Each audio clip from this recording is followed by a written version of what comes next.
কারণ মিলাদরে তো বাঙালি বরকতের একটা বস্তু মনে করে। এখন এমন ঘটনাও শোনা যায় কদাচিৎ সিনেমা হল উদ্বোধন করেছে মিলাদ। কেন? কারণ সারা জীবন যে পাপ করবে, আকাম কুকাম করবে, ওরাও তো জানে এগুলো পাপ। এখন ফেরেশতায় ধইরা জাহান্নামে যখন বানাবে এত তো সইতে পারবে না। তো শুরুতে একটু বরকত, আর লাস্টে মরার পরে আরেকটু বরকত যদি পাওয়া যায়, মরার পরে ওই যে কিছু হুজুরানে খতম করে দিবে, শেষ, ব্যাস। মাঝখানে যে আকাম কুকাম করুক আল্লাহ সব এমনি মাফ করে দিবেন। এমন ধারণা আছে নাকি নাই? এই যে যত দিবস, এই 16 ডিসেম্বর আসছে, বেশি দিন বাকি নেই, আজকে 2 তারিখ, 14 দিন পরে। এখন আপনাদের এলাকায় এমন হয় কিনা জানি না, আমি বাংলাদেশের বহু জায়গায় দেখেছি, বিভিন্ন স্কুলে, কলেজে অথবা আরো বিভিন্ন অনুষ্ঠানে যারা বিজয় দিবস পালন করে প্রকাশ্যে মাইক বাজিয়ে বাজিয়ে দেখবেন সকালবেলা কোরআন শরীফ দিয়ে শুরু করে, নাকি দারুরাই হয় না? সকালে একটা ছেলেকে আনবে, হয়তো স্কুলের ছেলেই, কিন্তু অনেকে আছে না স্কুলে পড়লেও কোরআন সহি আছে, হয়তো তাবলীগের মেহনত করেছে বা দারুরা মাদ্রাসার কোন হুজুরের কাছে আলাদা ভাবে মস্ক করে কোরআন সহি করেছে। সকালে এসে সেই সুর দিয়া কারি আব্দুল বাসিতের মতো, কারি সুদাইফের মতো তেলাওয়াত করবে।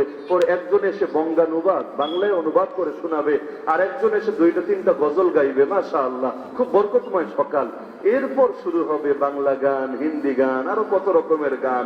সারাদিন সকল ধরনের হারাম আর আকাম সব চলবে। বিকেল বেলা আরেকজন হুজুরে এসে সুন্দর দোয়া করে দেওয়া যাবে।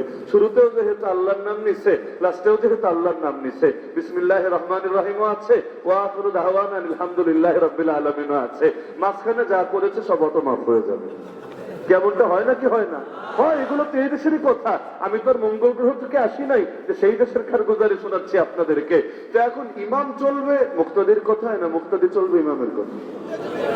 ইত্তাদাই তো বিহাদাল ইমাম, যদিও এটা বলার কোনো বাক্য না, আমাদের সমাজে আবার বলে মানুষ। মূলত নিয়ত কি মুখ দিয়া হয় না দিল দিয়া হয়? নিয়ত মানেই হলো আন্তরিক ইচ্ছা। নিয়ত মানে কি? এখন ইচ্ছা কি মুখ দিয়া করে না বুক দিয়া করে? এই যে বাসা থেকে মসজিদে আসলেন কি পান খাওয়ার জন্য, বিড়ি খাওয়ার জন্য, টেলিভিশনে খেলা দেখার জন্য? না, মসজিদে এসেছেন তো নামাজই পড়ার জন্য, এটাই তো নিয়ত। আবার এখন কি নামাজ পড়ছেন হঠাৎ মাথায় গুলায় গেল, ফজর না জোহর না আসর, তার মানে নিয়ত নাই। আর নিয়ত আছে কখন? আপনি সচেতন যে আমি জোহরের 4 রাকাত, আসরের 4 রাকাত, মাগরিবের 3 রাকাত, বা ফজরের 2 রাকাত, বা জুম্মার ফরজ 2 রাকাত আদায় করছি, এটার নামে নিয়ত। তো নিয়ত তো বুকে বুকে হয়, মুখে মুখে হয় না। এখন আমরা বাঙালিরা বানায় নিছি আর কি, নাওয়াইতু আন উসাল্লি লিল্লাহি তাআলা 4 রাকাতিন মিন সালাতি যুহরি, কি হয় না এরকম? মুখে বলে। আবার জায়নামাজের দোয়া একটা পড়ে, ইন্নী ওয়াজজাহতু ওয়াজহিয়া লিল্লাযী ফাতারাস সামাওয়াতি ওয়াল আরদা হানিফা ওয়া মা আনা মিনাল মুশরিকিন। জায়নামাজের দোয়া আছে না? দোয়া পড়তে চাইলে পড়বেন বিসমিল্লাহ। কি পড়বেন? কারণ সকল ভালো কাজ শুরু করতে হয় কার নামে? আল্লাহর নামে শুরু না করলে বরকত পাওয়া যায় না। যত ভালো কাজ করবেন আল্লাহর নাম নিয়ে করবেন, বিসমিল্লাহ বলে করবেন। কিন্তু ইন্নী ওয়াজজাহতু, এটা জায়নামাজের দোয়া আবার কবে হলো?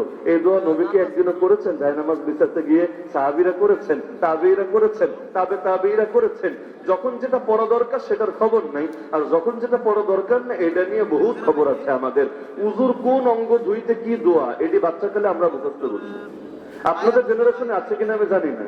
আমরা বাচ্চাকালে আদিয়ায়ে মাসনুনা একটা বই ছিল, ওইটার মধ্যে মুখস্থ করছে হাত ধোয়ার সময় এই দোয়া, মুখ ধোয়ার সময় এই দোয়া, পা ধোয়ার সময় এই দোয়া। কিন্তু এভাবে আলাদা আলাদা করে প্রতিটা অঙ্গ ধোয়ার সময়, মাসে করার সময় দোয়া কোন হাদিসে বর্ণিত আছে? আল্লাহ নবী, তার সাহাবী, তার তাবেঈ, তার আমলের মধ্যে এর কোনো নমুনা দেখানো যাবে? এখন কেউ যদি দোয়া করতে চায়, নিষেধ তো নাই, তো সেটাকে এভাবে বইয়ে ঢুকায়া সুন্নাত মুস্তাহাবের মতো একটা ফিল দিয়া পড়ানোর কি আছে? তো এখন যেখানে যেটা দরকার সেটার খবর নাই, আর যেটা দরকার না সেটার বহুত খবর আছে। নামাজের পরে আল্লাহ নবী অনেকগুলো দোয়া পড়তেন নাকি পড়তেন? নবী যে দোয়াগুলো পড়তেন এই সমাজের অধিকাংশ মানুষ জানেই না। যেমন আল্লাহুম্মা আনতাস সালাম ওয়া মিনকাস সালাম তাবারাকতা ইয়া যাল জালালি ওয়াল ইকরাম, এটা অনেকে শুনতে শুনতে আধা মুখস্থ আছে। কিন্তু দোয়া তো একটা না, আল্লাহুম্মা লা মানিআ লিমা আতাইত ওয়া লা মুতিয়া লিমা মানাত ওয়া লা ইয়ানফাউ যাল জাদ্দি মিনকাল জাদ, লা ইলাহা ইল্লাল্লাহ ওয়াহদাহু লা শারীকা লাহু লাহুল মুলকু ওয়া লাহুল হামদু ওয়া হুয়া আলা কুল্লি শাইইন কাদির। একইভাবে আয়াতুল কুরসি, তারপর এই যে 33 বার সুবহানাল্লাহ, 33 বার আলহামদুলিল্লাহ, 34 বার আল্লাহু আকবার। এটা ফজরের পর আসরের পর হয় আলহামদুলিল্লাহ আমাদের দেশে। ইমাম সাহেবও ঘুরে বসেন, মুসল্লিরাও পড়েন। তবে এটাকে শুধু ফজরের পর আর আসরের পর পড়া লাগে না 5 ওয়াক্ত নামাজের পরেই পড়া লাগে? সুন্নাত তো সব ওয়াক্তের পরেই। কিন্তু শুধু আমরা দুই অক্টে সীমাবদ্ধ করেছি যে এই টাইমগুলায় আমরা ঘুরে বসে সবাই মিলে সুন্দর করে পড়ি, কিন্তু বাকি 3 অক্টে খবরই থাকে না। তো যেই পরিমাণ সচেতনতা নামাজের পর নিজস্ব দোয়া নিয়ে, এর 1000 ভাগের 1 ভাগ সচেতনতা নাই আল্লাহর নবীর পড়া দোয়া নিয়ে। অথচ নবীর চাইতে ভালো দোয়া দুনিয়ার কেউ কখনো করতে পারবে না।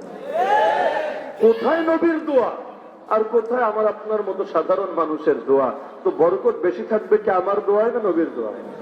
এটা সকল হকপন্থী আলেমরা একমত। যেমন হিজবুল বাহার বা এই জাতীয় যে বিভিন্ন দোয়া আছে, এগুলো না জায়েজ তো না, জায়েজ তো অবশ্যই, কিন্তু এগুলো লেখার শুরুতে ভূমিকা দিয়ে দেয়। যেমন আল কাউসারও পাবেন মাওলানা আব্দুল মালিক সাহেব এর ব্যাপারে লিখেছেন। এছাড়াও বিভিন্ন নমুনা পাবেন আমাদের আকাবিররা। থানবী রাহিমাহুল্লাহ এই হিজবুল বাহারের শুরুতে ভূমিকার মধ্যে লিখে দিয়েছেন যে অবশ্যই নবীর দোয়াই ফায়দা বেশি, নবীর দোয়াই গুরুত্ব বেশি।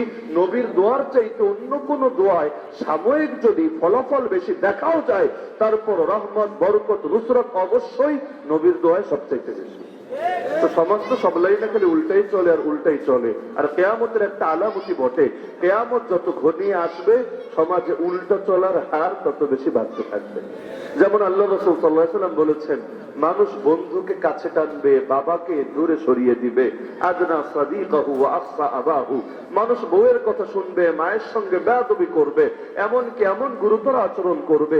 আনতালিদাল আমাতু রাব্বাতাহার একটা ব্যাখ্যা এটা, নিজের মায়ের সঙ্গে দাসী বাদীর মতো আচরণ করবে, চাকরানিও না, দাসীবাদীর সঙ্গে লোকে যেরকম আচরণ করে নিজের জন্মদাতা মায়ের সঙ্গে ঠিক এর চাইতেও নিকৃষ্ট আচরণ কিয়ামতের আগে মানুষ করবে। আর ক্ষমতা অযোগ্যদের হাতে চলে যাবে। যোগ্য কারা আর অযোগ্য কারা? আর যোগ্য হলো আলেমরা, অযোগ্য হলো জাহেলরা। কারো দ্বিমত আছে নাকি এই ব্যাপারে? দ্বিমত আছে নাকি? আরে কিয়ামত কবে হবে? এর বিভিন্ন আলামত নবী বলেছেন। এর মধ্যে একটা আলামত এটাও বটে, হাত্তা ইদা লাম ইউবকি আলিমা ইত্তাখাযান নাস রুউসান জুহালা ফাসুইলু ফাফতাউ বিগাইরি ইলমিন ফাযাল্লু ওয়া আযাল্লু। কিয়ামত যখন ঘনিয়ে আসবে ধীরে ধীরে আলেমের সংখ্যা কমবে। একটা পর্যায়ে এমন হবে আল্লাহর আলেম বাকি রাখবেন না। এর দুই অর্থ হতে পারে, এখনো সারা দুনিয়ায় আলেম খুঁজে পাওয়া যাচ্ছে না, এটা তুলনামূলক বিরল। কিন্তু আরেকটা হলো বিশেষ কোন দেশে, বিশেষ কোন দলে, বিশেষ কোন শাখায়, বিশেষ কোন সেক্টরে, বিশেষ কোন মেহনতে, বিশেষ কোন সংগঠনে আলেম খুঁজে পাচ্ছে না তারা। এখন কি হবে? নেতৃত্ব ছাড়া তো আর কোন দল, কোন সংগঠন, কোনো কিছুই চলে না। যেখানে নেতৃত্ব নাই সেখানে পুরোটাই গন্ডগোল, পুরোটাই বিশৃঙ্খলা। তো এখন আলেম যখন পাচ্ছে না নেতৃত্বের আসনে আসীন করার জন্য, তখন লোকে বসে তো আর থাকবে না। ইত্তাখাযান নাস রুউসা, মানুষ নেতা বানিয়ে নিবে। রুউস মানে কি? রাইসের বহুবচন, প্রেসিডেন্ট, মাথা, রাষ্ট্রপতি, নেতা ইত্যাদি যত অনুবাদ হয় সবগুলোকে আরবিতে এক শব্দে এক বচন হলো রাইস, বহু বচন হলো রুউস। তখন তারা নেতা বানিয়ে নিবে মূর্খদেরকে। মূর্খ কারা আর জ্ঞানী কারা বলেন দেখি? হ্যাঁ বলবেন হুজুর, জ্ঞানী তো তারা যারা বিভিন্ন বিষয়ে বিভিন্ন পাবলিক বা প্রাইভেট ইউনিভার্সিটি থেকে গ্রাজুয়েশন কমপ্লিট করেছে, অনার্স মাস্টার্স করেছে, পিএইচডি থিসিস করেছে, ওরাই না জ্ঞানী। আরে আমরা যে জ্ঞানী এক স্বীকৃতি পেলাম স্বাধীনতার কত বছর পরে। এর আগে ধরেন এই আমরাই, মানে এই আমি, আমার বয়স তো আর বেশি না, আমিও যখন দাওরায়ে হাদিস কমপ্লিট করেছি আমাদের সময় তো আল হাইয়াতুল আউলিয়া, যেটারে আবার অনেক আল হাইয়াতুল উলাইয়া, আল হাইয়াতুল উলু আরো বিভিন্ন শব্দে বলে আর কি। তো এখন এই আল হাইয়াতুল আউলিয়া তো তখনও গঠিত হয় নাই। তো এখন আমাদেরও আমারও কিন্তু সরকারি কোনো স্বীকৃতি নাই, আজও পর্যন্ত নাই। কেউ যদি চ্যালেঞ্জ করে হুজুর সরকারি স্বীকৃতি দেখান, আপনার মডেল মসজিদের ইমাম বানাবো, মডেল মসজিদের মুয়াজ্জিন বানাবো, খাদেম বানাবো, আমি বলবো ভাই আমি তো অশিক্ষিত, আমার তো স্বীকৃত প্রাপ্ত কোন সার্টিফিকেট নাই। স্বীকৃতি নাই মানে কি? অস্বীকৃতি আছে। অস্বীকৃতি মানে কি? যেটার এলাও নাই, যেটার মূল্যায়ন নাই, যেটার দাম নাই। তা আমাদের সার্টিফিকেট তো আছে, লেকিন এটার স্বীকৃতি নাই, এটার মূল্য নাই, এটার দাম নাই, এটা বলার মতো। শাইখুল হাদিস আল্লামা আজিজুল হক রহমাতুল্লাহ আলাইহি ছিলেন তো আপনারা, যার ছেলে আজও পর্যন্ত কারাগারে বন্দী আছে। কি নাম? মাশাআল্লাহ। যাক এখনো ভুলে যান নাই। মানুষ তো সামনে থাকলে বহুত মহব্বত দেখায়, আর মুসিবতে পড়লে কে যে কতটুকু মহব্বত দেখায় এগুলো তো চোখের সামনে দেখাই আছে আমাদের। তো এখন শাইখুল হাদিস আল্লামা আজিজুল হক রহমাতুল্লাহ আলাইহি, তার কাছে একবার সরকারি এক কর্মকর্তা এসেছে নির্দিষ্ট ফরম পূরণ করার জন্য। দেশে চলতে চাইলে কত সময় তো কত ফরম পূরণ করা লাগে। তো এখন ফরমে তো অনেকগুলো ঘর থাকে, একটা হলো নিজের নাম, বাপের নাম, মায়ের নাম, জন্ম তারিখ, স্থায়ী ঠিকানা, বর্তমান ঠিকানা, এরকম একটা ঘর আপনারা দেখছেন কিনা জীবনে? শিক্ষাগত যোগ্যতা থাকে না তো এরকম কোন ঘর ফরমে, নাকি থাকে? থাকে। তো শিক্ষাগত যোগ্যতা এখন লিখতে হবে। এখন কি লিখবে? এই সমস্যা আমরাও ফেস করেছি। বাকি হুজুরের কথা বলছে, আরো বেশ আগের কথা এটা, যে হুজুর এখন কি লিখবো, শিক্ষাগত যোগ্যতা কি? এখন হুজুরও চিন্তায় পড়ে গেছেন। শিক্ষাগত যোগ্যতা যদি বলেন দাওরায়ে হাদিস, বেটা তো দাওরায়ে হাদিস বোঝেই না। আমরা মাদ্রাসায় পড়তাম, কেউ যখন জিজ্ঞেস করতো জেনারেল লাইনে কোন ক্লাসে পড়েন, তো এখন আমরা তো আমাদের ভাষায় জবাব দিতাম, কাফিয়ায় পড়ি, সরে জামে, সরে বেকা, জালালাইন, মিশকাত, দাওরা। এখন এটি তো বোঝে না, জিজ্ঞেস করতো হুজুর বাংলা কোন ক্লাসের সমান। এখন মাথার উপর আসমান ভাঙ্গা পড়তো, কি বলবো আসলে, কোনটারে কোন ক্লাসের সমান বলবো? যেমন এখন দাওরায়ে হাদিসে বলছে মাস্টার্সের সমান, ভালো কথা, তো অনার্সের সমান কোনটারে ভাই? ইন্টারমিডিয়েটের সমান কোনটা? এসএসসি সমান কোনটা? তারপরে এইটার সমান কোনটা? 5 এর সমান কোনটা? একটা প্যাচ লাগে নাকি লাগে না? হয়তো গোজামিল করে আকবর করে একটা বুঝাইয়া দেওয়া যায়, কিন্তু আসলে প্যাচ তো লাগে। আমাদেরকে অনেকে জিজ্ঞেস করে কোন ব্যাচের আপনারা, মানে জেনারেল লাইনের মানুষরা যখন জিজ্ঞেস করে কোন ব্যাচের আপনারা, কারণ স্কুল কলেজে তো ব্যাচ দিয়ে চেনা যায়, যে অমুক সালে এসএসসি তারা এইরকম ব্যাচ, বিসিএস অমুক ব্যাচ, তারা এই যে বলে যে এই ডিসি, এই এসপি সে অমুক ব্যাচের বিসিএস ক্যাডার, এভাবে বলে নাকি বলে না? তাহলে আমাদেরকে যখন জিজ্ঞেস করে কোন ব্যাচের আপনারা, আমি কি বলবো, কোন বছরের ধৈর্য ব্যাচ বলবো? এইটাই তো চিন্তা করতে পারি না। এটাকে দাওরায়ে হাদিসের ধৈর্য বলবো, নাকি এটা পড়ালেখা শুরু করা দিয়ে বলবো, নাকি মাঝামাঝি কোনো একটা দিয়ে বলবো? আপনাদের মনে সমস্যা হয় না, এজন্য আপনারা বুঝেন না। আমার হয়েছে আর কি বহুতবার। এখন এই সমস্যা আমার কাছেও বড় জটিল সমস্যা। তো এখন হুজুরকে জিজ্ঞেস করছে যে কি লিখবে, এখন কি লিখবে আসলে। এখন হুজুর বললেন আমি তো দাওরায়ে হাদিস শেষ করেছি, এখন আপনাদের কাছে এটা আসলে কি বা কিসের সমান? বললো হুজুর এটা তো এখনো লিখিত ভাবে বা আইনি ভাবে বা সরকারি ভাবে কিছু সমানই না। তো এখন কিছু সমানে যদি না হয়, যদি বলে টাইটেলের সমান, তাহলে সরকারি ফরম যেহেতু, এখানে তো সরকারি বিবেচনাই করা হবে। আমরা কি বুঝলাম এটা মুখ্য না, তারা কি বুঝে এটাই তো মুখ্য। তাহলেও তো ঝামেলা। যদি বলে টাইটেলের সনদ দেখাও, যে সনদ দেখাবে এটা ওরা বুঝবেই না, পড়তেই পারবে না, চিনবেও না, মানবেও না, মূল্যায়নও করবে না। লাস্টে আবার যদি লেখে মূর্খ, তাও তো ঝামেলা। বাংলাদেশে শাইখুল হাদিস বললে যারা লোকে এক নামে চেনে, এবং ইনশাআল্লাহ যতদিন দেশ থাকবে ততদিন শাইখুল হাদিস শব্দটা শুনলেই যার নাম প্রতিটা মুমিনের হৃদয়ে সবার আগে ভেসে উঠবে। আর সেই মানুষটার নামের সাথে যদি লেখে মূর্খ, অজ্ঞ, এর চাইতে হাস্যকর বিষয় কি হয়? তো লাস্টে বেচারাও চিন্তায় পড়ে গেল, শেষে লিখে দিল স্বশিক্ষিত। স্বশিক্ষিত বুঝেননি, মানে নিজে নিজে শিক্ষিত, নিজেদের মতো করে শিক্ষিত। ওই আরব আলী মাতব্বর যেমন স্বশিক্ষিত, একাডেমিক ব্যাকগ্রাউন্ড নাই, একাডেমিক সার্টিফিকেট নাই, তো বাংলাদেশের সর্বযুগের সর্বশ্রেষ্ঠ শাইখুল হাদিস আল্লামা আজিজুল হক নাওয়ারাল্লাহু মারকাদা ওয়া সাকাল্লাহু সারা ওয়া রাহিমাহুল্লাহু রাহমাতান ওয়াসিআ, তিনি হলেন স্বশিক্ষিত। এর চাইতে বড় আফসোসের বিষয় কি হতে পারে? তো এখন আমরা যে শিক্ষিত, এটা জাতি শুধু জেনেছে কতকাল পরে, এটার মূল্যায়ন পেতেই আমাদেরকে অপেক্ষা করতে হয়েছে প্রায় 50টা বছর স্বাধীনতার পর থেকে। তারপর স্বীকৃতি দেওয়া, দেখেন আপনি একটা বাচ্চা জন্ম দিচ্ছেন মনে করেন, এই বাচ্চাকে যদি আপনি স্বীকৃতি দেন, এটা কি আপনার দয়া না বাচ্চার প্রাপ্য? বলেন না, আপনার দয়া না বাচ্চার প্রাপ্য? বাচ্চা তো বলে নাই যে আমি জলদি আমারে নিয়ে আসো দুনিয়াতে, আমি আর থাকতে পারছি না, থাকবো না কো, বদ্ধ ঘরে দেখবো এবার জগৎটাকে। আপনার পিঠের মধ্যে তার মিছিল শুরু করে নাই, যে ঔরসের মধ্যে তো, ঔরস থেকে তো বাচ্চারা আসে, পিঠের মধ্যে কি মিছিল শুরু করছে যে হুজুর আজকে পিঠে অনেক চাপ চাপ লাগে, ওই যে 6টা-7টা বাচ্চা পেন্ডিং এ আছে, ওরা মিছিল করতেছে, থাকবো না কো, বদ্ধ ঘরে দেখবো এবার বাংলাদেশটাকে, কারণ এমন দেশটি কোথাও খুঁজে পাবো না কো তুমি, সকল দেশের রাজারানী সেজে আমার জন্মভূমি, এই দেশটা আমাদেরকে এখনো দেখতে দিচ্ছ না, আমরা মানি না, মানবো না, অনশন করবো, ধর্মঘট ডাকবো, হরতাল ডাকবো, অসহযোগ আন্দোলন দিয়ে সব বরবাদ করে দিব। এমন মিছিল তো আর কোনো বাচ্চারা করে না, নাকি করে? করে না। তো বাচ্চাটা এসেছে, নিজে নিজে এসেছে এমন না, আপনার অবদান আছে, আপনার কৃতিত্ব আছে, এখন আপনি এই ক্ষেত্রে দায়ী আছেন। তো এখন বাচ্চাটা স্বীকৃতি পাওয়ার অধিকার রাখে, এটা তার হক, এটা তার প্রাপ্য। যদি আপনি স্বীকৃতি না দেন, আপনি জালেম। এটাই তো বাস্তবতা। আপনি স্বীকৃতি না দিলে আপনি জালেম। মনে করেন 20 বছর স্বীকৃতি দিলেন না, যেমন ভারতে একটা মেয়ে বেচারি না হলেও 2 যুগ, না হলে অন্তত 1 যুগের বেশি সময় ধরে আন্দোলন করছে যে তাসলিমা নাসরিন আমার আম্মা, আর অমুক হলো আমার আব্বা। এখন এক যুগের চাইতে বেশি সময় ধরে আন্দোলন করেই যাচ্ছে বেচারি। বাচ্চাকাল থেকে আন্দোলন শুরু করেছিল, এখন কিশোরী পেরিয়ে তরুণী হয়ে গেছে। তাসলিমা নাসরিন বলে, না না না, আমার বাচ্চা আসবে কোত্থেকে? আরে আমি তো পুত পবিত্র, আমার বাচ্চাকে আসতে পারে? এখন মা স্বীকৃতি দিচ্ছে না বাচ্চাটাকে।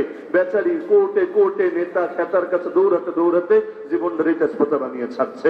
এখন মনে করেন তাসলিমা আরো বুড়ি হলো, ঠ্যাং তো মাঝখানে একবার গিয়েছিল, আবার মনে করেন বড় মুসিবতেও পড়ে গেল।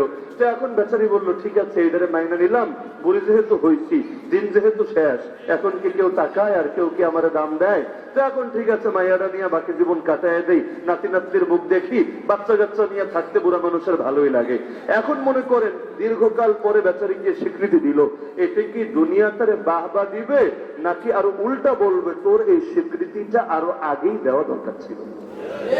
তো এখন স্বীকৃতি মানে আমরা যে পড়ালেখা করছি, আমরাও যে টুকটাক কিছু জানি আর কি, এই জিনিসটা, এইটা স্বীকৃতি পাওয়াটা, এটাকে আমাদের উপর দয়া মায়া অনুগ্রহ না আমাদের হক আর অধিকার? কমন সেন্স কি বলে এখানে? এটা বোঝার জন্য পিএইচডি করা লাগবে না। কমন সেন্স কি বলে? এটা অধিকার না, এটা আমাদের হক না, এটা আমাদের প্রাপ্য না? আর ৭১ থেকে শুরু করে এই স্বীকৃতির আগ পর্যন্ত যারা আমাদেরকে অধিকার থেকে বঞ্চিত রেখেছে, নিঃসন্দেহে তারা ভুল করেছে, অন্যায় করেছে। আমাদেরকে অধিকার আর আগেই দেওয়া দরকার ছিল, অবশেষে যখন দিয়েছে তখন সে তার নৈতিক দায়িত্বই পালন করেছে। এমন না বড় দয়াময় অনুগ্রহ করে এখন দুনিয়ার আমাদের কাছে সবচাইতে বড় রহমত পাওয়ার অধিকারী হয়ে গেছে। যুক্তির কথা তো এটাই, নাকি বলবেন হুজুর এই কথাগুলো কয়েন না, একটু ঝামেলা? ঝামেলা না, ঝামেলার কিছু নাই, যুক্তি তো যুক্তি। আরে যুক্তি দিয়েই তো দুনিয়ার মানুষ আজকাল ইসলামের পর্যন্ত ভুল ধরে। ভালো কথা, আমরাও তো অযৌক্তিক কিছু বলি না, অযৌক্তিক কিছু দাবিও করি না। যত ধরনের যত লোকের সঙ্গে আমাদের ফাইটিং, বেদাতি হোক, নাস্তিক হোক, বামরাম হোক, আমরা তো মূল কথা এটাই বলি, দলিল দাও, যুক্তি দাও, 2 লাইনে যে কোনো 1 লাইনে অন্তত হারাও, তাহলে আমরা হার মানবো, আমরা তোমাদের অনুগত ভৃত্য দাসে পরিণত হয়ে যাব। এই তো রবিউল আউয়াল মাসে কত চ্যালেঞ্জ খাইলাম আমি, জানেন না নাকি? কত চ্যালেঞ্জ, একেবারে সেই দরবারে জাহাঙ্গীরিয়া থেকে শুরু করে কত কত বড় বড় দরবার থেকে, এমনকি মাঝখানে 1 কোটি টাকা চ্যালেঞ্জ দিয়েছিল। আমার মহা খুশি লাগছিল। আর 1 কোটি টাকা একসঙ্গে রাখলে কেমন দেখা যেতে আমি জানি না। আসলে জীবনে আমি একসঙ্গে 1 কোটি টাকা দেখি নাই, আদৌ দেখতে পারবো কিনা তাও জানি না। যখন দিল 1 কোটি টাকার চ্যালেঞ্জ, তাও কে ওহাবি থেকে সুন্নি হওয়া বক্তা, শুনতে ভালোই লাগে। তো এখন আমার অনেক ভালো লাগলো, আলহামদুলিল্লাহ। বাংলাদেশে তো আবার টাকা যা ঘোষিত হয় পুরোপুরি পাওয়া যায় না, মাঝখানে এদিক সেদিক হয়ে যায় আর কি। তো কিছু টুকটাক হওয়ার পরে 50 যদি ভাই খারাপ তো না। আমি কয়েকজনকে রিকোয়েস্ট করছিলাম, ভাই অন্তত মধ্যস্থতাকারীর ভূমিকা পালন করে একবার বসার ব্যবস্থা করে দাও, প্রয়োজনে তোমারও 10% 20% দিয়ে দিব, মনে ব্যাপার না, বাকিটা পাইলেও আমার চলবে, আমার মাদ্রাসার বাকি কাম সম্পূর্ণ হবে, নিজেরও ব্যক্তির ফায়দা টায়দা হইলো। আরে টাকা দুনিয়া কার না লাগে, সবারই তো লাগে। এখন এক বিতর্ক কইরে যদি 1 কোটি না 50 লাখ পাওয়া যায়, এমন বিতর্ক করতে ডেইলি রাজি আছে আলহামদুলিল্লাহ। কিন্তু খালি কবুল কবুল কবুল বলতে বলতে মাসি কাটায় দিলাম। রবিউল আউয়াল গেল, রবিউল সানিও গেল, রবিউ শেষ হয়ে এখন জুমাদা মাসগুলো শুরু হয়ে গেল। আল্লাহ ভালো জানে, হয়তো আগামী বছর রবিউল আউয়াল আসলে আবার শুরু হবে চ্যালেঞ্জিং, চ্যালেঞ্জ পাল্টা চ্যালেঞ্জ। টাকা টোকার কথা বিভিন্ন জন বলবে, লাস্টে হয়তো কেউ আর দিবে না, খালি ঠকাবে। গরিব মানুষরা সবাই ঠকায়, এটা দুনিয়ার নীতি। বাদা আল ইসলাম গরিবা ওয়া সায়াউদু কামা বাদা ফাতুবা লিল গুরাবা। আমরা গরিব না? আমরা গরিব না? এই গরিব টাকা পয়সার গরিব না, গরিব লাইসাল গরিবু গরিবুশ শাম ওয়াল ইয়ামান, ইন্নামাল গরিবু গরিবুল লাহদি ওয়াল কাফান। আরে আমরা তো সেই অর্থে গরিব হতে চাই যখন হক দুনিয়ার বুকে হয়ে যাবে অপরিচিত, বাতিল হয়ে যাবে সুপরিচিত, হক হয়ে যাবে বিচ্ছিন্ন ধারা, আর ভুল ধারাই হয়ে যাবে মূল ধারা। তখন আমরা হককে আঁকড়ে ধরেই বাঁচতে চাই, হক নিয়ে মরতে চাই। এটা দুনিয়া আমাদেরকে সাম্প্রদায়িক বললে বলুক, এটা দুনিয়া আমাদেরকে চরমপন্থী বললে বলুক, এটা দুনিয়া আমাদেরকে কট্টরপন্থীর মৌলবাদী বললে বলুক। আরে মূল যারা আঁকড়ে ধরে তাদেরকেই যদি মৌলবাদী বলে, আল্লাহর কসম করে বলতে পারি 1000 বার মৌলবাদী শব্দ আমরা শুনতে রাজি আছি, তবুও ইসলামের মূলকে ছেড়ে মডারেট হতে রাজি না।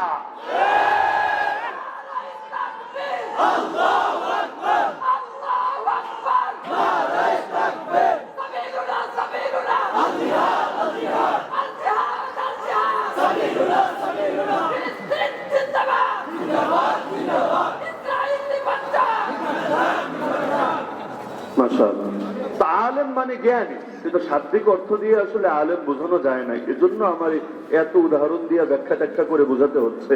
শাব্দিক অর্থ দিয়ে যদি ইসলাম চলতো, কষ্ট করে নামাজ না পড়ে খালি হাত তুলে দোয়া করে দিলেই চলতো। কারণ সালাতের শাব্দিক অর্থ কি? আর সালাতু ফিল লুগাতি আদ-দুআ। তো এখন দোয়া করতে কি লাগে? সবাই মিলে হাত তুলে একটা মোসা দিয়া দিবেন, দোয়া কত করে না বাঙালি? সালাম ফিরে কিছু বলুক না বলুক, শেষ, দোয়া শেষ। অথবা শুরুই করবে আল্লাহুম্মা আমিন। আল্লাহুম্মা আমিন মানে আল্লাহ কবুল করো। আল্লাহ কি কবুল করবা? আমি কিছু কই তো নাই, তুমি কি কবুল করবা? তো এখন এই দোয়া তো কত সহজ ব্যাপার। এখন দোয়া হলো সালাতের শাব্দিক অর্থ, কিন্তু আমরা সালাত বললে তো দোয়া বুঝি নাকি? না নামাজ বুঝি? দোয়া বুঝি না নামাজ বুঝি? কারণ ডিকশনারি দিয়ে ইসলাম চলে না। ইসলাম চলে রাসূলের ব্যাখ্যা দিয়ে, ইসলাম চলে সাহাবীদের কর্মপন্থা দিয়ে, ইসলাম চলে উম্মার সর্বস্বীকৃত পথ আর পদ্ধতি দিয়ে। ব্যাকরণে কি আছে সেটা মুখ্য না, আল্লাহ এবং তার রাসূল কি বুঝিয়েছেন সেটাই মুখ্য। যাকাত মানে লম্বা হওয়া, যাকাত মানে বৃদ্ধি পাওয়া, যাকাত মানে পবিত্র হওয়া। আমরা যাকাত মানে এটা বুঝি না লম্বা হয়েছে, পোলাটা আগে খাটো ছিল, মাঝখানে হঠাৎ করে লম্বা হয়ে গেছে, মোটামুটি আধা ফিট লম্বা হয়েছে, তা আমরা বলি না পোলাটায় যাকাত দিচ্ছে। আমরা তখনই বলি যাকাত দিয়েছে যখন সম্পদের 2.5% হাওলানুল হাউল বছর পূর্তির পরে আল্লাহর রাস্তায় দান করেছে। একইভাবে হজ মানে হলো ইচ্ছা করা। হজ অর্থ ইচ্ছা করা। এখন দুনিয়া ইচ্ছা তো সবাই করে। আপনি খাইতে যাবেন আগে ইচ্ছা করে নিবেন, আপনি ঘুমাতে যাবেন ইচ্ছা করবেন, বউর লগে মেলামেশা করবেন ইচ্ছা করেই তো করবেন। অনিচ্ছায় ভুলে ভুলে তো আর হয়ে যাবে না, ইচ্ছার মাধ্যমেই হবে। এখন যে যা ইচ্ছা করেছে তারই কি হাজি আর আলহাজ বলা যাবে নাকি? বরঞ্চ যে ইচ্ছা করে যাবে আল্লাহর ঘরে, সেখানে গিয়ে তওয়াফ করে সাই করে হজের সকল বিধানগুলো উকুফ, আরাফা, মুজদালিফা সব করে পরবর্তীতে যে ফিরে আসবে তাকেই তো হাজি আর আলহাজ বলা হবে। জিহাদ মানে চেষ্টা করা, মেহনত করা, সংগ্রাম করা, সাধনা করা। বাদলুল উসির তাকা। এখন রিকশাওয়ালাও তো বহুত মেহনত করে, ভ্যানওয়ালার চাইতে বেশি মেহনত কে করে?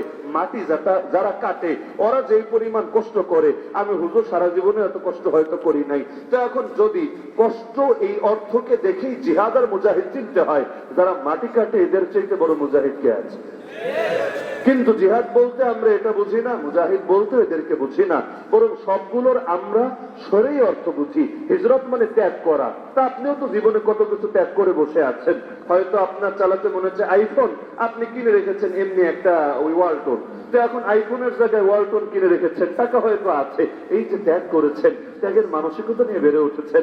আপনাকেই তো মুহাজিরে, এটার নাম কি, দারোগা, দারোরা, মুহাজিরে দারোরা আপনারে বলতে হবে। তো এখন এই যে হিজরত আর মুহাজির, এই শব্দ দিয়ে শাব্দিক অর্থ বুঝি না, শরীয়তের অর্থ বুঝি। তো এলেম আর আলেম দিয়ে কি বুঝবো আমরা? এখন এলেম মানে জ্ঞান, আর এলেমের আধুনিক অর্থ হলো সায়েন্স মানে বিজ্ঞান। এলেম অর্থ কি? বিজ্ঞান। ওলামা বলতে বিজ্ঞানী বুঝায়। আপনি দেখবেন আধুনিক আরবি যে পত্র পত্রিকা আছে, এখানে দেখবেন বিভিন্ন বিষয়ের বিজ্ঞানী বোঝাতে ওলামা শব্দটা ব্যবহার করে। তো এখন এলেম মানে জ্ঞান, এলেম মানে বিজ্ঞান, আলেম আর বহুবচন ওলামা, আলেম ওলামা মানে জ্ঞানী, আলেম ওলামা মানে বিজ্ঞানী। এখন যদি বলেন শাব্দিক অর্থের বিবেচনায় আলেমরা হবে সমাজের নেতা, আর জাহেলরা হবে তাদের অনুসারী।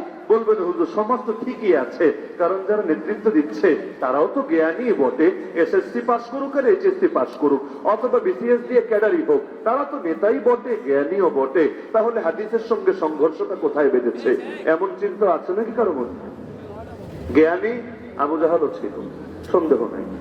আবু জাহালকে আল্লাহ নবী হওয়ার আগে, অর্থাৎ তার অতীতের 40 বছরেও আবু জাহালকে বলা হতো আবুল হাকাম। তার মূল উপনাম এটাই ছিল, কি ছিল? আবুল হাকাম।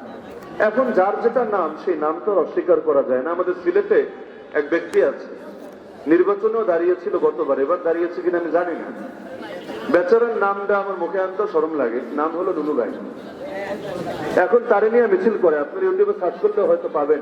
নুনু ভাইয়ের চরিত্র ফুলের মতো পবিত্র, আগামী নির্বাচনে ভোট দাও নুনু ভাইকে। আবার সামনে সামনে সে হেঁটে যাচ্ছে, মানে পিছনে যে এই শব্দ তার নামে উচ্চারণ করছে, এটা আমি বানিয়ে বলছি না। আপনি সার্চ করে দেখেন, যদি মনে হয় বানিয়ে বলছি মজা দেওয়ার জন্য, আমার চ্যালেঞ্জ করেন। তো এখন বেচারার নামই এইটা। তো যার নাম এই ভাই, তারে কি বলবে? মাথা ভাই, নাক ভাই, চোখ ভাই, কান ভাই, এটা তো বলবে না। যার নাম যেটা তারে তো সে নামে ডাকবে, এটাই স্বাভাবিক। তো এখন আবুল হাকাম, তারা এই নামে চিন্ত সবাই, এটাই তার উপনাম হয়ে গেছিল। নাম ভিন্ন জিনিস, উপনাম ভিন্ন জিনিস, উপাধি ভিন্ন জিনিস। উপনাম মানে এটা মূল নাম না, তবে লোকে এটা বললে এটাই চেনে। এক এক প্রাণীর নাম বললেও লোকে এক এক গোষ্ঠীরে চেনে। যেমন টাইগার বললে সবসময় ওই সুন্দরবনের ওইটারে বোঝে না, যারা মাঠে ছক্কা পারে এদের বোঝে। আবার কোকিল কণ্ঠস্বর, আজকে আমাদের সামনে বয়ান করেছেন কোকিল কণ্ঠস্বর। তখন কেউ বুঝবে না যে কোকিল পাখি আইসা মাইকের সামনে কতক্ষণ গান টান গায়ে চলে গেছে, বরং বুঝবে একজন বক্তা আসছিল যার গলা দিয়া মধুর ধরে সেই হুজুর বয়ান করেছে। এমনটা হয় নাকি হয় না? তো এখন দেখবেন কারো নাম চিতা, কারো নাম হায়না, কারো নাম সাপ, কারো নাম বাঘ, এগুলো গৌরবের বিষয়, কারো নাম কাক, এক একজনের এক এক রকম নাম হয় আর কি। তো এখন ওই শব্দটা বললে লোকের মাত্র ওইটাই আসে। যেমন আমি যদি বলি মুরগি চোরা, এমনি একটা শব্দ বললাম আর কি, মুরগি চোরা। তো মুরগি কি দারোরায় কেউ চুরি করে না নাকি? চান্দিনায় কেউ চুরি করে নাকি? করে। আরে শিয়ালও তো মুরগি চোরা, খাটাসও তো মুরগি চোরা। এরা রাইতে এসে চুরি করে মুরগি নেয় নাকি? নেয় না। কিন্তু আমি যদি বলি মুরগি চোরা, তাহলে সবার আগে কিন্তু একজনের ছবি আপনার কল্পনায় ভেসে উঠবে। তো সবসময় নাম বলা লাগে না। আলকিনা এত আগলাগু মিনাস সারি, কখনো কখনো ইঙ্গিত এটা স্পষ্ট বলার চাইতেও বেশি তাৎপর্যপূর্ণ, বালাগাত মণ্ডিত, সাহিত্য মণ্ডিত হয়ে যায়। লালবাগের এক প্রখ্যাত মুহাদ্দিস ছিলেন, আমি নাম বলবো না, আগের ঘটনা যেহেতু, মাঝখানে আবার কার নাম বলে কার ঝামেলার কারণ হই না কার ওয়ারিস। আগেকার আলেমরা যারা রাজনীতিও করেছেন, বহুত কোরবানি দিয়ে রাজনীতি করেছেন, এক একজনের জায়গা জমি বেচে বহুত কোরবানি করে টাকা পয়সা গড়তে তো পারেনি নাই, উল্টো নিজের যা ছিল সব খুঁয়ে শেষ করেছেন। মুফতি আমিন রহমতুল্লাহ আলী সারা জীবন রাজনীতি করেছেন, মৃত্যুর সময় কি রেখে গেছেন জায়গায়? অথচ আল্লাহর বান্দা চাইলে বহুত কোটি কোটি টাকা কামিয়ে যেতে পারতেন। এই যোগ্যতা, এই প্রতিভা আল্লাহ করে দিয়েছিলেন। তো এখন গিয়েছেন সমাবেশ করতে, পুলিশ সেখানে এসেছে সমাবেশ বন্ধ করে দিবে। আচ্ছা, আরেকবারের ঘটনা বলি। সেইবার এখন এমন কিছু কথা তিনি বলবেন, যে কথাগুলো বললে তার উপর বড় রিস্ক আসবে, ঝুঁকি আসবে, মামলা হামলাও হয়ে যেতে পারে। এখন তিনি মাইক হাতে নিয়ে বললেন যে আমি তো রাজনীতি ওইভাবে করি না, আমি যদি ওই রকম জাতীয় নেতা হতাম তাহলে আমি আজকে ওদের ওই জিনিসের প্রতিবাদে এই কথাগুলো বলতাম, এই কথাগুলো বলতাম বইলে অনেকগুলো কথা বলে দিতেন, বড় ডেঞ্জারাস কথা। লাস্টে গিয়ে বলেছেন তবে আমি যেহেতু এটি করি না, এর বাক্যটি কইলাম। কিন্তু মাঝখানে কিন্তু যা বলার সব বলা হয়ে গেছে। তো শুরুতে আর শেষে একটা ফিনিশিং দেওয়ায় 7 গুণ মাপ হয়ে গেছে, কিছু বলার নাই। আমাদের চোখের সামনে একবার হলে এক মাহফিল প্রশাসন বন্ধ করে দিবে, মাহফিল হতেই দিবে না, তবে অনুমতি দিচ্ছে হুজুর দোয়া করে দেন। দোয়াটা আমাদেরও লাগে, আমরাও হাত তুলছে, দোয়া করে দেন। এখন হুজুরের বয়ানই করতে দিবে না, তো দোয়া যেহেতু করতে দিয়েছে আর সমস্যার কি আছে? হুজুর হাত তুলেছেন, হাত তুলে মোটামুটি বেশি না মাত্র 40 মিনিট দোয়া করেছেন। এখন বয়ানের মধ্যে বাক্য যা যা বলা লাগতো একটাও বাদ রাখেন নাই, সব দোয়ায় বইলে বইলে আল্লাহ কবুল কইরা নিও, আল্লাহ কবুল কইরা নিও, আল্লাহ কবুল কইরা নিও, কোনো কিছুর বাদ নেই, দুনিয়া সব বলে দিয়েছেন। তো টুকটাক বুদ্ধি না থাকলে কি আর ফিতনার দুনিয়া চলা যায়? তো এখন ইলম মানে জ্ঞান, আলেম মানে জ্ঞানী বা বিজ্ঞানী, কিন্তু ইসলাম এই অর্থ দিয়ে চলে না।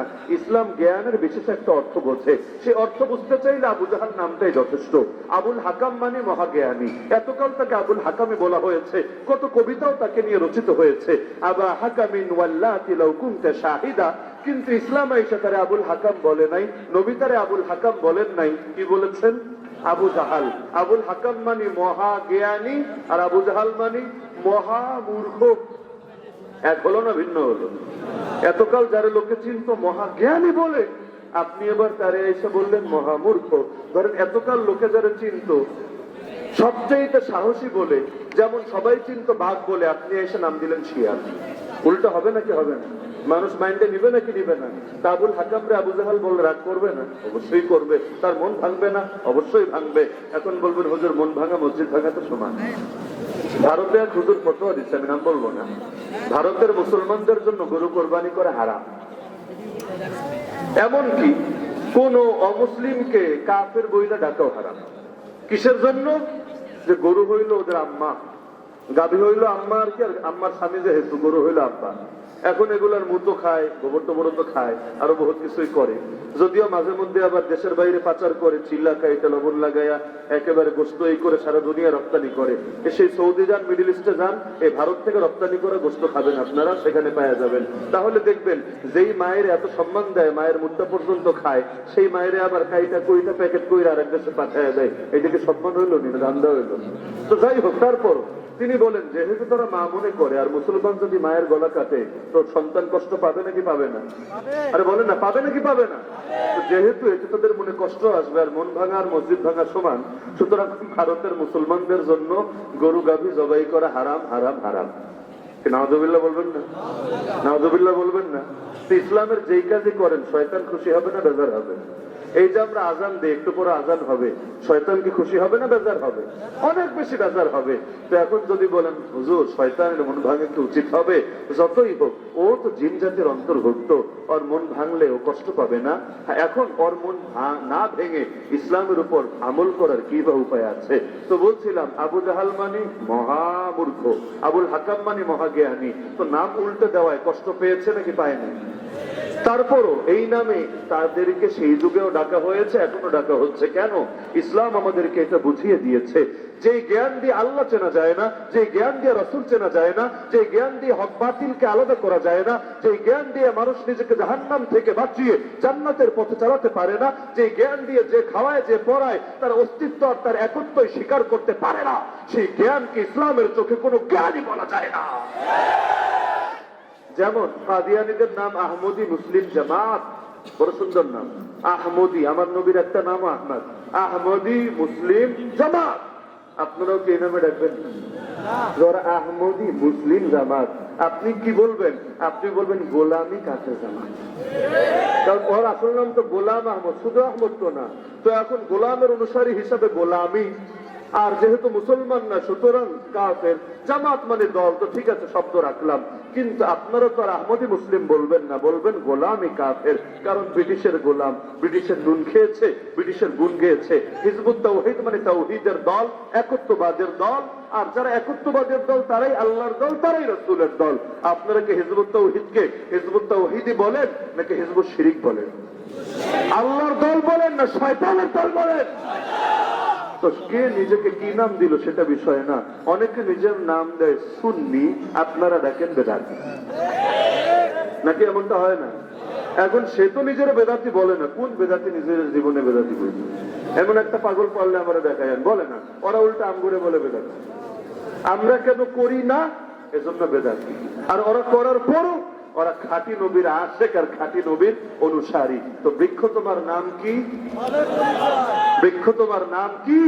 ফলে পরিচয়। তো ফল দেখেই তো পরিচয় নিতে হবে, এটাই স্বাভাবিক। তো এখন আবুল হাকামকে যদি আবুল হাকাম ডাকা হয়, জ্ঞানের অপমান হয়, ইলমের অপমান হয়, হিকমতের অপমান হয়।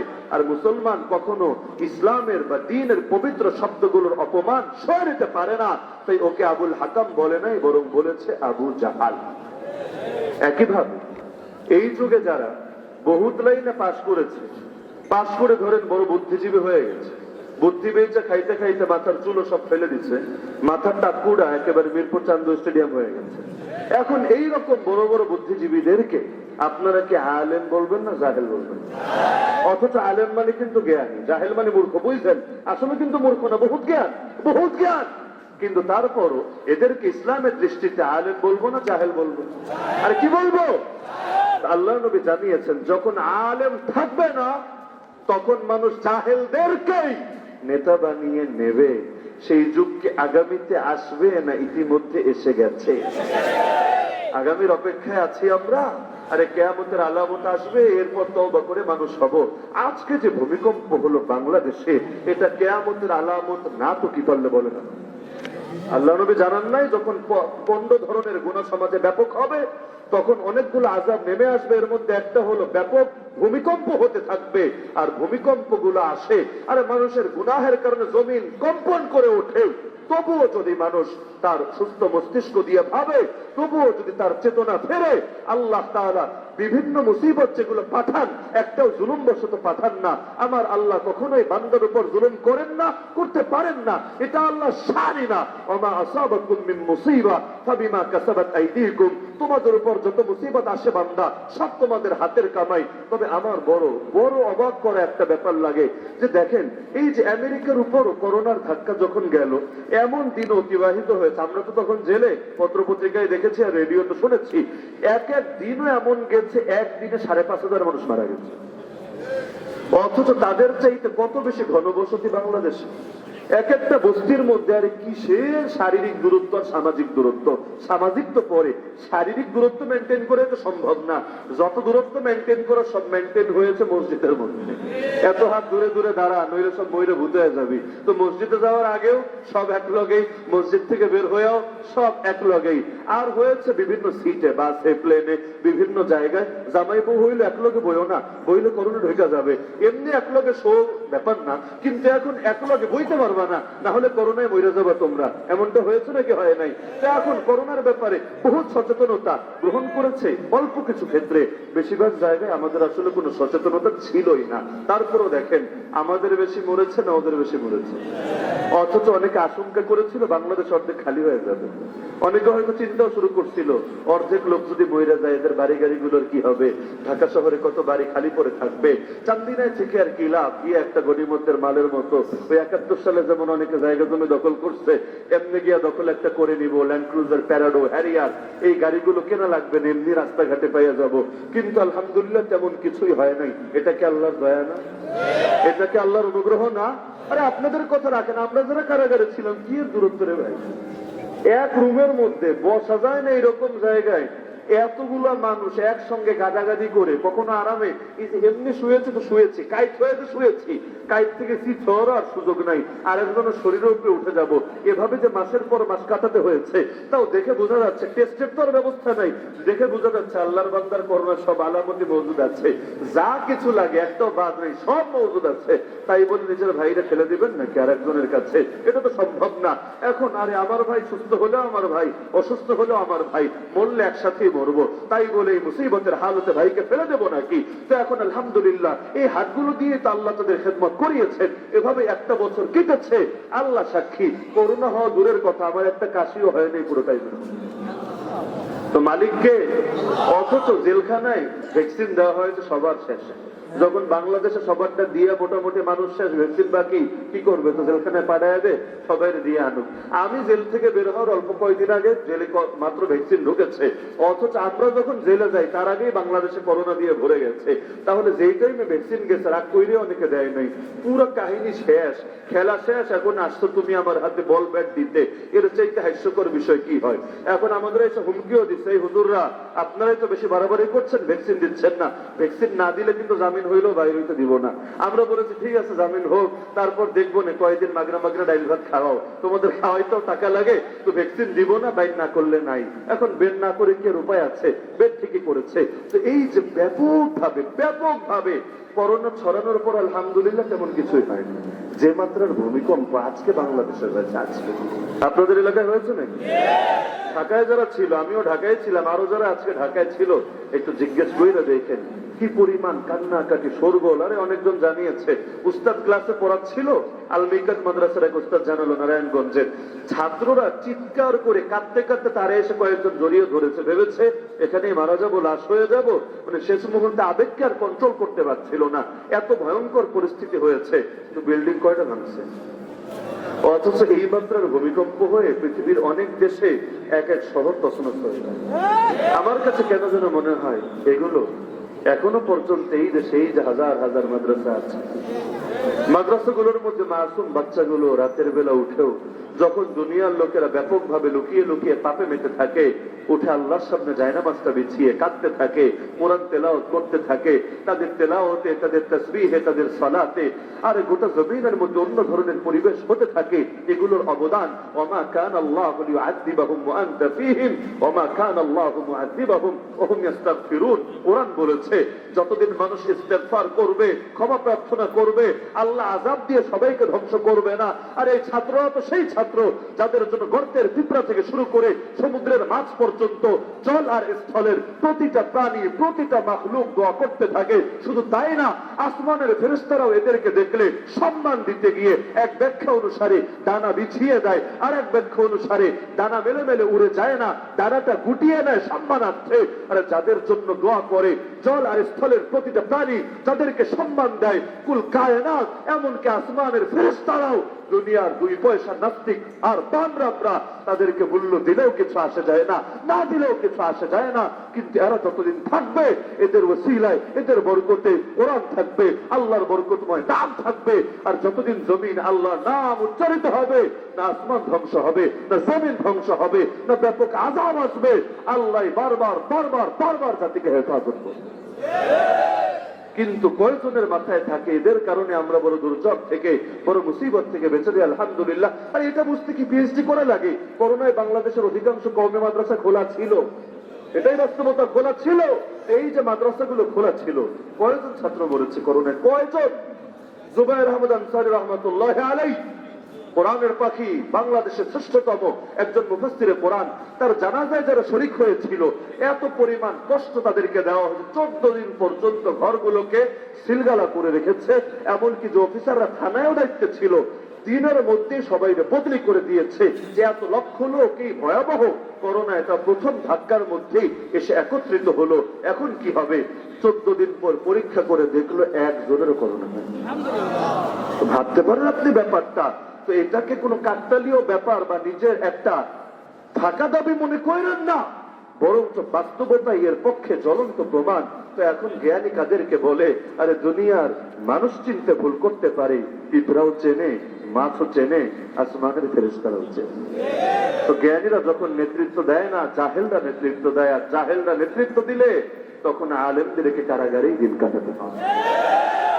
কারণ আলেম আলেমের কদর বুঝবে, জ্ঞানী জ্ঞানের কদর বুঝবে, মূর্খ জ্ঞানের কদর বুঝবে না। এটাই স্বাভাবিক। আল্লাহ নবীর কদর ওই গ্রাম্য বেদুইনটা বোঝে নাই। এমনকি যাদের কেউ কেউ কালেমা পড়েছে, তারাও পর্যন্ত অনেক সময় না বুঝে নবীকে কষ্ট দিয়েছে। যেমন একবার নবী উটের পিঠে চলে যাচ্ছিলেন, একটা ডাক দিয়ে বসলো, ইয়া মুহাম্মদ। আর ডাক দিয়ে কোনো দেরি নাই। এখন চলন্ত উঠ থামাতেও তো একটু সময় লাগবে। আপনি মোটরসাইকেলে যাচ্ছেন, আমি ডাক দিলেই কি লগে লগে দাঁড়াতে পারবেন? সম্ভব না। অন্তত কিছু দূর তো এগিয়ে যাবেনই। বেচারা এত সবর নাই বলেই আল্লাহ নবীর গায়ের চাদর ধরে ফেলল। এখন টান পড়লো পেছন দিক থেকে, অথচ উঠ এগিয়ে যাচ্ছে সামনে। আল্লাহ নবীর গলায় চাদরটা জড়িয়ে গেল, এমন জোরে ব্যথা পেলেন নবীর গলায় দাগি পড়ে গেল। তবুও নবী একটা ধমকও দিলেন। আরেক বেদুইন এসে মদিনার মসজিদের মধ্যে পেশাব করতে শুরু করে দিল। পেশাব! সাহাবীরাও রাগান্বিত হলেন, তার দিকে চড়াও হয়ে ছুটে যেতে লাগলেন। নবী থামাল না, রে এখন বাধা দিও না, তার কষ্ট হবে, তার ক্ষতি হবে, আগে কাজ শেষ করুক। ইন্নামা বুইসতুম মুয়াসসিরিন ওয়া লাম তুবআসু মুআসসিরিন, তোমাদেরকে পাঠানো হয়েছে মানুষের সঙ্গে সহজ আচরণ করার জন্য, রূঢ় ব্যবহার করার জন্য না।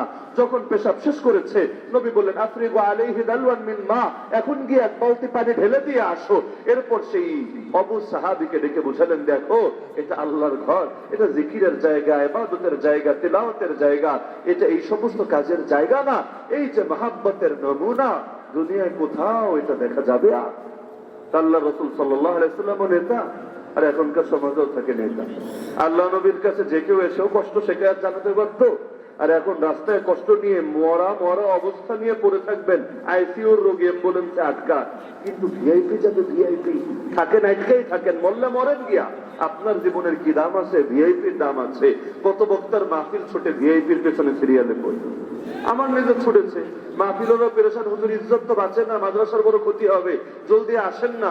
মানুষ ভুল বুঝছে, মানুষ ভাবছে দাওয়াত না দিয়ে পোস্টারে নাম দিয়েছি, কি করব এখন? আরে ভিআইপি যাচ্ছে, আমিও ভাই কি করব এখন? উড়ে উড়ে তো আসা যায় না। আর ভিআইপির জীবনের দাম আছে, আমাদের মতো মোল্লা মানুষের জীবনের কি দাম আছে? তো কে কারে চিনবে? মূর্খ তো আরেক মূর্খরেই চিনবে। প্রত্যেক মানুষ আরেকজনকে নিজের মতো করেই বিবেচনা করে। ওই ঘটনা জানেন না? শেষ রাইতে 2 জন গেছে পুষ্করির বাড়ি, পুকুরের বাড়ি। একজন হইল মসজিদের ইমাম সাহেব, তাহাজ্জুদের নামাজ পড়ে নিয়মিত, ওযু করার জন্য গেছে। আর এক পাশে চোর একটা, সারা রাত চুরি টুরি কইরা, এখন শেষ রাত যেহেতু ঘুমাইতে তো হবে, নাইলে ধরা ধরা খাওয়া যাবে। এখন এসেছে সারা রাত, ওই যত শরীরে ময়লা মাটি মুটি ঘাম টাম লেগেছে, একটু ফ্রেশ হয়ে আরামে মজার একটা ঘুম দিবে। এখন ইমাম সাহেব আসলো একবারে, ওই বাড়ি আর একবারে। ইমাম সাহেব ওইটারে দেখে বলে, আল্লাহ তোমার দুনিয়া কত প্রশস্ত, আমি একাই শুধু তাহাজ্জুদ গুজার এমন না, সুবহানাল্লাহ, তোমার কত বান্দারা তাহাজ্জুদ পড়ে, আমার ভেতরে অহংকার আসার সুযোগ কোথায়? এই এত এত ইবাদতকারীর মধ্যে আমি নগণ্য একজন ইবাদতকারী, আমার কি মূল্য আছে? তার দিলে বিনয় আরো বেড়ে গেল। আর অপর পাশে চোরটা ভাবে, আরে তোর দেখে নি এখন, আগে তো ভাবছিলাম আমরাই মনে হয় চুরি টুরি করি, আপনি মোল্লার অব্দ খাতায় নাম লেখাইছে, নাইলে হুজুর মানুষ নেই রাইতের বেলা পুষ্করির পারে কি করে? তো এখন দুনিয়ার নিয়ম এইটাই, আরেকজনকে মানুষ নিজের মতো করেই বিবেচনা করে, আর দুনিয়া যার বিবেচনা যেমন, সেটা আরেকজনকে নিজের উপরই কিয়াস করবে, অনুমান করবে, এটাই স্বাভাবিক। এক বাচ্চার অনেকগুলো দাসী ছিল, এর মধ্যে একটা দাসীকে অনেক বেশি মহব্বত করতো, বাকিগুলোর চাইতেও বেশি। কারণ বাকিগুলোর ভেতরে মহিলা মানুষ এমনি তো একটু ঈর্ষা পরায়ণ হয়, স্বাভাবিক ব্যাপার, কারণ যদি এটা বুঝতে কষ্ট হয় দুইটা বিয়ে করে দিই। তো এখন অনেকগুলো দাসী, এখন অন্যদের ভেতরে একটু ক্ষোভ, আরে এই শাকচুন্নি বেডির মধ্যে, এই ডাইনের মধ্যে কি এমন পাইছে যে এখন এর দিকে এত ক্রাশ খেয়ে পড়ে আছে, আমাদের এত রূপ এত গুণ, আমাদের পাত্তা টাত্তা দেয় না, না বিষয়টা ঠিক হচ্ছে না। বাদশারে মনে হয় সে জাদু জাদু করছে, তাবিজ পড়াইছে, কিছু একটা হয়েছে, না হলে বাদশা এমন ফাও কাম করে কেন? এখন সমালোচনা বাদশার কেন পৌঁছে গেল। বাদশা ভাবলো মুখের কথাই হবে না, এগুলোর মুখ দিয়ে বোঝানো যাবে না, থিওরিটিক্যাল জ্ঞান দিয়ে সবকিছু বোঝানো যায় না। তালেবান যে জঙ্গি না, এই বয়ান বাংলাদেশে হুজুররা হাজারবার করেছে। মাওলানা মামুনুল হক সাহেব একবার দুবার না অনেকবারই বলেছে, কিন্তু ওই সময় যারা তালেবানের পক্ষে কথা বলতো, উল্টো তাদেরকে নাস্তিকরা জঙ্গি বলতো। কিন্তু বাংলা একটা কথা বলে, নাইরের উপর যখন 19টা বছর মারামারি করে যুক্তরাষ্ট্র পরাজিত হতে বাধ্য হলো, লাস্টে ভাবলো ব্যর্থ হয়ে আসতেই হবে, কোন রকম চুক্তি মুক্তি করে ইজ্জতটা নিয়ে বাইচা আসি। সব তো খুইলেই গেছে শ্রীলঙ্কার প্রেসিডেন্টের মতো, অন্তত চূড়ান্ত সতরটারে জাঙ্গিয়া দিয়া হইল ঢাইকা, মান সম্মান নিয়ে ফিরে আসি। এখন ভাবলো এগুলোকে চুক্তি করি, এখন চুক্তি করতে চাইলে মন তো গলাতে হবে, পানপট্টি তো দিতে হবে। এখন যুক্তরাষ্ট্রের সে হোয়াইট হাউস থেকে বিবৃতি ছাপলো, যেটা সারা দুনিয়ার আন্তর্জাতিক গণমাধ্যমে প্রকাশিত হলো, সরি আমাদের ভুল হয়েছে, আমরা তালেবানকে মনে করেছিলাম জঙ্গি, এখন আমাদের বুঝে এসেছে তারা জঙ্গি না, তারা সশস্ত্র স্বাধীনতাকামী বিপ্লবী। 19টা বছরে বুঝলো না, এত লক্ষ লক্ষ মানুষের মারলো তখন বুঝলো না, সারা দুনিয়ার মুসলমানরা প্রতিবাদ করলো বুঝলো না। তো যখন ঠ্যাঙ্গানি খাওয়ার মতো খাইলো আর নিজেদের সব গর্ব অহংকার চলে গেল, আর বুঝলো দুনিয়ার মানুষও আমাদের আসল রূপ বুঝে ফেলবে, আমরা যে কত দুর্বল, আল্লাহর সামনে আমাদের যে কোনো তুলনাই চলে না। একবার যদি গোটা দুনিয়ার লোক বুঝে ফেলে, আমাদের প্রভুত্ব আর বাকি থাকবে না, ওয়ার্ল্ড অর্ডারও বিশ্ব ব্যবস্থা আমাদের হাত থেকে বেরিয়ে যাবে, আমরা তখন আর সুপার পাওয়ারের অবস্থানে থাকতে পারবো না। তখন বেশ সুন্দর সুন্দর করে বলতে লাগলো। আমার এখন হাসি আসে কি জানেন, আমরা যখন জেলে ছিলাম ওই সময়টা পত্রিকায় দেখতাম বলে জঙ্গি, যে সরকার হলো আশরাফ গনির সরকার আর জঙ্গি হলো তালেবান, রিপোর্ট করতে এভাবে অমুক কয়েকটা তালেবান জঙ্গি মারা গিয়েছে আর এদিকে সরকারের বাহিনীর এই কয়েকজন আর্মি নিহত হয়েছে, এভাবে তারা লিখতো। কিন্তু এখন লেখে কি জানেন, এখন লেখে তালেবান সরকার। আবার মাঝে মধ্যে ওই আইএস বোম্বিং টম্বিং করে এগুলো রেখে যে তালেবান সরকারকে বিপদে ফেলার জন্য আইএস এসে মসজিদে বোমাবাজি করেছে, এরা হলো জঙ্গি। বা 2 বছর আগে যাদের বলতো জঙ্গি, তারা এখন হয়ে গেল সরকার, আর এখন নতুন করে আরেক দলবে বলছে জঙ্গি। তো এখন এই যে জঙ্গির কার্ডটা কি বুঝলেন আপনি? যে বুঝলেন এটাই, যতদিন সামনে প্র্যাকটিক্যাল নমুনা থাকে না, প্রতিষ্ঠিত হয় না, ততদিন মানুষ এত সহজে গ্রহণ করেও নেয় না। আমার নবী 13 বছর মক্কায় দাওয়াত দিলেন, হাত পা ধরে এত সুন্দর করে করে বুঝালেন, কয়জন ঈমান কবুল করেছিল? 1000ও না। কিন্তু বিজয়ী হয়ে যখন ঢুকেছিলেন, আরে বিদায় হজের মধ্যেই মুসলমান 1.25 লক্ষ, অথচ যখন হিজরত করেন মুসলমান 1 লাখ দূরের কথা, 1000ও না। কিভাবে এত বাড়া বাড়লো? এটাই বিজয়ের বরকত। ইযা জাআ নাসরুল্লাহি ওয়াল ফাত ওয়া রাআইতান নাসা ইয়াদখুলুনা ফি দীনিল্লাহি আফওয়াজা। 2013 তে শাহবাগী ছিল বুলি আর হেফাজতে ছিল গালি, মুজাহিদ ছিল গালি। আর 2023 এসে কারো যদি শাহবাগী রাগ করে, কি জানেন না আপনারা? যারা শাহবাগী ওই সময় ছিল, গণজাগরণ মঞ্চে নেতৃত্ব দিছে, এদের যদি শাহবাগী বলে, এমনকি যে 2-4 জন হুজুরও গিয়ে শরীক হয়ে একাত্মতা পোষণ করেছে, এদেরকেও যদি শাহবাগী হুজুর বলে, এখন যে যে জায়গায় গিয়েছে তারা তো সেই হুজুর বলবে, অস্বাভাবিক কিছু না। যেমন সাপলার হুজুর বললে রাগ করে নাকি? কি আপনাদের মধ্যে শাপলার হুজুর নাই? আরে নাই, অবশ্যই আছে। তো যদি বলি আপনি শাপলার হুজুর, শাপলার বীর, রাগ করবেন? তো যদি বলি শাহবাগের বীর, দেখবেন লগে লগে চেহারাটা লাল হয়ে গেছে। তো বলিটা এত তাড়াতাড়ি গালি হয়ে গেল কিভাবে? এটাই নিয়ম। এই দিন দিন নয়, আরো দিন আছে। দুনিয়াতে চিরকাল মুসলমানদের মস্তক নত হয়ে থাকবে না। মুনাফিকরা মনে করে ইসলামের বিজয় অনেক দূরে। ফাসবির সাবরান জামিলা ইন্নাহুম ইয়ারাউনাহু বাঈদা ওয়া নারাহু করিবা। হে নবী, কয়েকটা বছর সুন্দরভাবে সবর করেন। ওরা দেখতে পাচ্ছে আপনার রবের ওয়াদা অনেক দূরে, আমি আল্লাহ দেখতে পাচ্ছি আপনার রবের ওয়াদা অনেক নিকটে। তো ওই যে শুরু করেছিলাম যে হক আর বাতিলের দ্বন্দ্ব, ইসলাম আর জাহেলিয়াতের সংঘাত আর সংঘর্ষ চির অনিবার্য একটা বিষয়। শুরু হয়েছে, একদিকে ছিলেন আদম নবী আলাইহিস সালাম, আর আরেকদিকে ছিল ইবলিস মালউন। শেষ হবে, একদিকে থাকবেন নবী ঈসা আলাইহিস সালাম, আর একদিকে থাকবে দাজ্জাল মালউন। ব্যাস, এই পুরো টাইমের মধ্যে এই লড়াই, এই সংঘাত, এই সংঘর্ষ চলেছে, চলছে, চলবে, চলতে থাকবে। তবে চূড়ান্ত বিজয় প্রতিটা যুগে দুর্বল মুমিনদেরই হবে। ওয়াজকুরু ইয আনতুম, এটা বলে আলোচনা নিতে চাচ্ছি ইনশাআল্লাহ। ওয়াজকুরু ইয আনতুম কলিল, আল্লাহ বলছেন স্মরণ করো সেই সময়ের কথা যখন তোমরা ছিলা সংখ্যায়ও কম। মুস্তাদআফুনা ফিল আরদ, পৃথিবীতেও তোমাদেরকে দুর্বল করে রাখা হচ্ছিল। তাখাফুন, তোমরা ভয় পাচ্ছিলা। আইয়াতাখাত্তাফাকুমুন নাস, দুনিয়ার মানুষেরা তোমাদেরকে ছো মেরে নিয়ে যাবে। ফাআওয়াকুম, আল্লাহ তোমাদেরকে আশ্রয় দিলেন। ওয়া আইয়াদাকুম, তোমাদেরকে শক্তিশালী করলেন। বিনাসরিহি, তার নুসরত আর তার সাহায্যের দ্বারা। ওয়ারাযাকাকুম মিনাত তাইয়্যিবাত, উত্তম উত্তম রিজিক দিলেন। লাআল্লাকুম তাশকুরুন, যাতে তোমরা শুকরিয়া আদায় করতে পারো। তো দুর্বল চিরকাল দুর্বল থাকবে না, সংখ্যায় কম চিরকাল সংখ্যায় কম থাকবে না। একদিন তারাই হবে বিজয়ী, একদিন তারাই হবে বীর। তবে শর্ত ইস্তেকামত লাগবে, অটলতা অবিচলতার পরীক্ষা দিতে হবে। ওয়ালা তাহিনু ওয়ালা তাহজানু ওয়া আনতুমুল আ'লাউন ইন কুনতুম মুমিনিন। বান্দা মনোবল হারাস না, বান্দা দুঃখ আফসোস করিস না, তোরাই হবে বিজয়ী, তোরাই হবে সুপার পাওয়ার। তবে শর্ত হলো ঈমানকে আঁকড়ে ধরে থাক।